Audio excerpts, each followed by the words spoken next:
with her brown hair in a tight bun, Emma reminded him of his fifth-grade teacher, Mrs. Hennessy. Guaranteed limp dick. At least, on paper.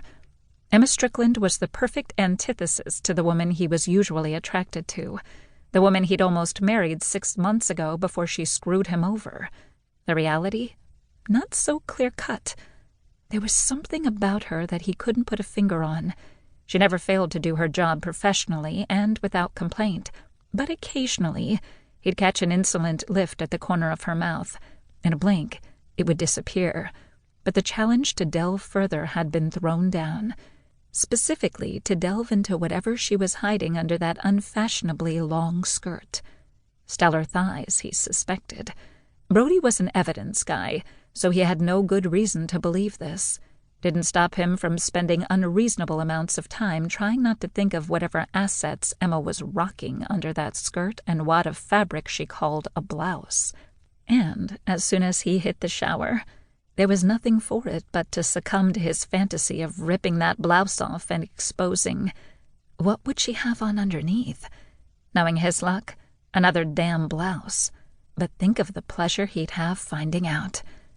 Hike up that skirt and show me your sweet assets, Miss Strickland. Open your mouth, Miss Strickland. I've got something to dictate.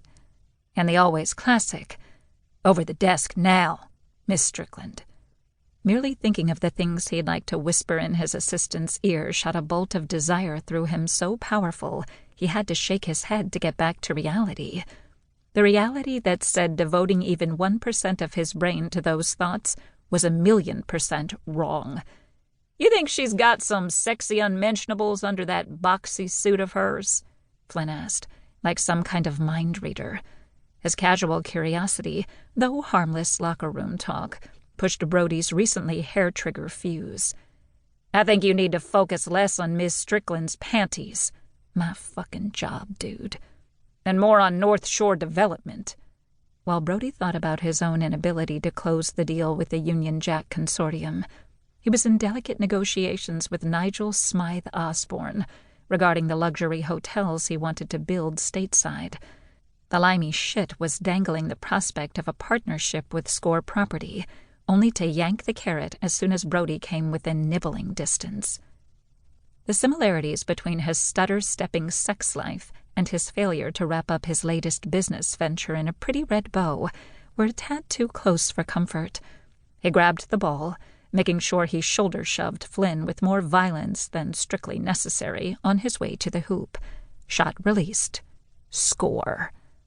If only releasing his pent-up sexual frustration was so easy. The guys were right. He needed to get laid, toot sweet. So, Cross, tell me more about the cock-destroying women. If I wasn't so sure I looked like hot shit in that dress, I'd have had a complex. Uh-huh, Emma murmured. Her co-worker, Serena, liked to perch her tiny ass on Emma's desk between 8:45 and 9 every Monday morning and fill Emma in, and anyone else within earshot at Score Property, about her weekend of grinding on some guy, screwing him unconscious, and sleeping off a Red Bull and vodka hangover. First, he tells me I've got eyes he could drown in. Then, the next minute, he's ogling this skanky redhead with fake boobs and a skirt that shows her— Emma checked Mr. Kane's schedule for the 5th time in 10 minutes, assuring herself that she hadn't made any mistakes. Checking, rechecking, and triple-checking her work was the reason why she'd kept this job as long as she had. Neither of her 2 predecessors had lasted longer than a week, so her 3 months was some sort of record, according to Mr. Dade. Now that Score Property was expanding and each of the partners had his own PA, she was exclusively at the beck and call of Mr. Kane. And wasn't that a lovely image? A little flutter between her thighs agreed. A skirt that shows her what? Oh, you are listening. Serena sucked dramatically on her iced mocha. And here I thought you were putting in time off the clock. Workday doesn't start for 5 minutes, you know. You're making us all look bad. I just like to be prepared. Serena's eye roll pronounced that notion a cardinal sin. Maybe you should quit being such a